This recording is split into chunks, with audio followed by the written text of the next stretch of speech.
અધ્યાય 8મો શ્લોક 9.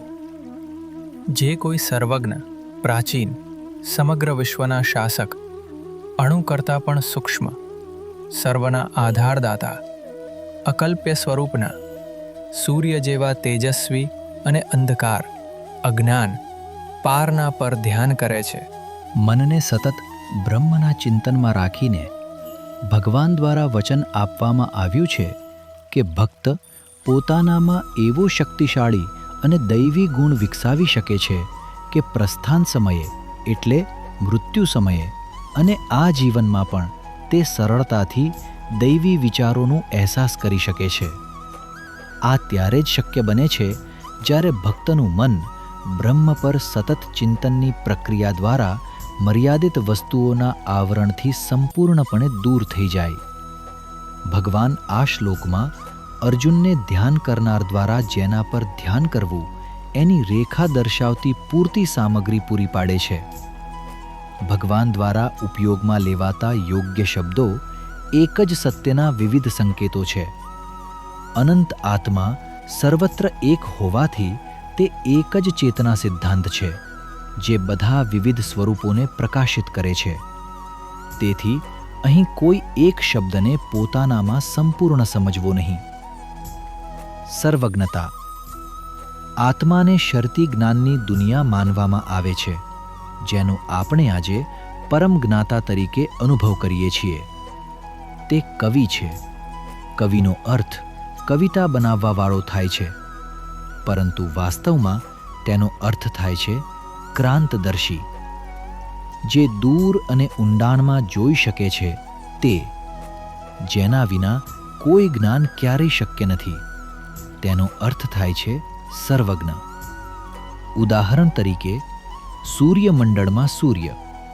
આપણે કહી શકીએ કે સૂર્ય સમગ્ર સૌરમંડળના સંદર્ભમાં સર્વજ્ઞ છે.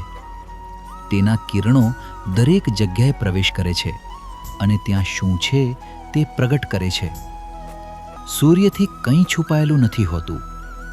તેવી જ રીતે બ્રહ્મ, જે બધા જ્યોતિઓનો પ્રકાશ છે, તે શુદ્ધ ચેતનાનો પ્રકાશ છે. બધામાં અને દરેક વસ્તુમાં તે છે. તેથી સર્વજ્ઞતા ફક્ત એટલા માટે શક્ય છે કારણ કે તે બધામાં એક છે. પ્રાચીન. બ્રહ્મ અથવા પરમાત્માને પ્રાચીન માનવામાં આવે છે કારણ કે તે બધી સૃષ્ટિ પહેલાં હતા. તે અસ્તિત્વના યુગો દરમિયાન સમાન રહે છે અને જે વિશ્વના પ્રક્ષેપણના અંત પછી પણ સમાન જ રહેશે. સૌથી પ્રાચીન બ્રહ્મ છે અને બધું પછીથી આવે છે. શ્રી આદિ શંકરાચાર્ય દ્વારા આ શબ્દનું અર્થઘટન એમ આપ્યું કે પ્રાચીન હોવા છતાં તે હંમેશા તાજું અને હંમેશા નવું રહું રહે છે. અધિપતિ.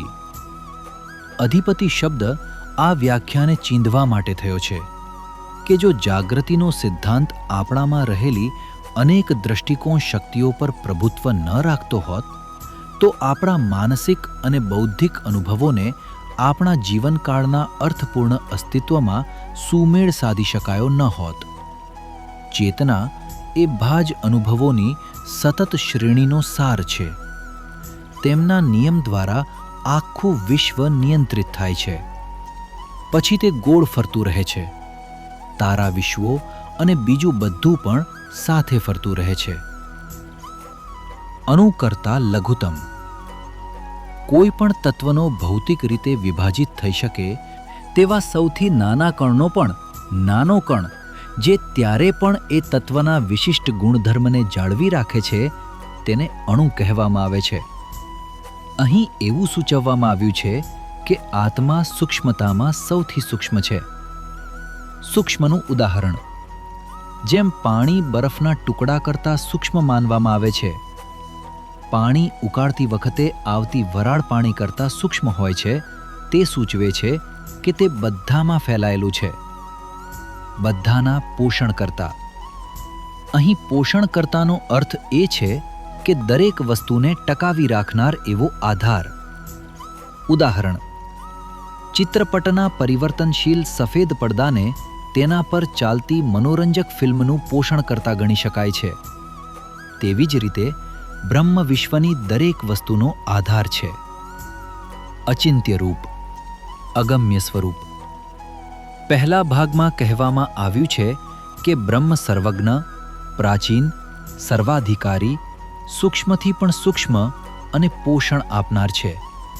આ સમજીને આપણને ખોટી ધારણા મળે છે કે આત્માને ચોક્કસપણે ઇન્દ્રિયો દ્વારા ગ્રહણ કરી શકાય છે.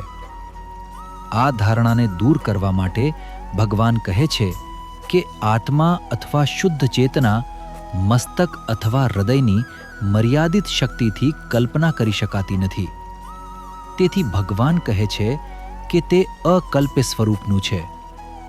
છતાં અનુભવોના સાધનોને પાર કરીને દૈવી જાગૃતિની પ્રક્રિયામાં વ્યક્તિ તેના પોતાના સ્વભાવ દ્વારા તેને સમજી શકે છે. બ્રહ્મ અકલ્પ્ય છે, કારણ કે તમે તેને વિચારના ક્ષેત્રમાં લાવી શકતા નથી. આ વાસ્તવિકતા વિચારોની બહાર છે, કારણ કે તે શુદ્ધ અસ્તિત્વ ધરાવે છે. વિચારવાની પ્રક્રિયા પણ બ્રહ્મના લીધે જ થાય છે. સૂર્ય જેવો જ પ્રકાશમાન. સૂર્યનો તેજ હંમેશા સમાન રહે છે. સૂર્ય ક્યારે ઉગતો નથી કે અસ્ત થતો નથી. જો કે તે ફરતી પૃથ્વીના સંબંધમાં આપણને એવું લાગે છે. તેવી જ રીતે બ્રહ્મમાં એટલે પરમાત્મામાં પણ સૂર્યની જેમ કોઈ ફેરફાર થતો નથી. તમશા પરસ્તત, બધા અંધકારની પેલે પાર. ભગવાન કૃષ્ણ કહે છે કે બ્રહ્મ અજ્ઞાન અને માયાના અંધકારથી પરે છે. જેમ સૂર્ય વાદળના ટુકડાથી પ્રભાવિત થતો નથી, આપણને એવું ફક્ત લાગે છે કે વાદળ તેને છુપાવી રહ્યો છે. ઈશ્વરનો તેજ હંમેશા સ્થિર રહે છે અને પ્રકૃતિના ફેરફારથી અસ્પૃશ્ય છે. તેથી બ્રહ્મ બધા અંધકાર અને ભ્રમથી પરે છે. અચલ મન, ભક્તિ, યોગ બલમ. આ ત્રણેય દૈવી ભેટો એકબીજા સાથે જોડિયેલા છે. જે મન કોઈ પણ કારણોસર ડગમગતું નથી અને તેના દૈવી શોધમાં હંમેશા સ્થિર રહે છે, તેને પ્રથમ ભેટ એટલે કે અચલ મન પ્રાપ્ત થાય છે. જેમ જેમ તે તેની શુદ્ધતામાં વધારો કરે છે, ભક્તિ જે બીજી ભેટ છે તે સ્વયંભૂ સાધનામાં પ્રગટ થાય છે. યોગનો અભ્યાસ તેના જીવનનો અભિન્ન ભાગ હોવાથી તે આધ્યાત્મિક કદ યોગ બલમમાં સતત ઉગે છે. આધ્યાત્મિક શક્તિથી સંપન્ન વ્યક્તિ જીવનના તમામ યુદ્ધ માટે સંપૂર્ણપણે સજ્જ હોય છે. જીવનની બધી ગૂંથેલી સમસ્યાઓ તેના દ્વારા સ્વાભાવિક રીતે ઉકેલાઈ જાય છે. વિરોધી પરિસ્થિતિઓ તેને અસર કરતી નથી, કારણ કે તે બધું અને દરેક વસ્તુને સમાનતાથી જુએ છે. સામાન્ય વ્યક્તિનો પ્રાણ અથવા જીવનશક્તિ છિદ્રોમાંથી બહાર નીકળે છે, પરંતુ યોગી માટે તે ભમર વચ્ચે કેન્દ્રિત થાય છે અને ખોપરીમાંથી બહાર નીકળે છે. આ છેલ્લી ઘટના પણ યોગની શક્તિનું પરિણામ છે.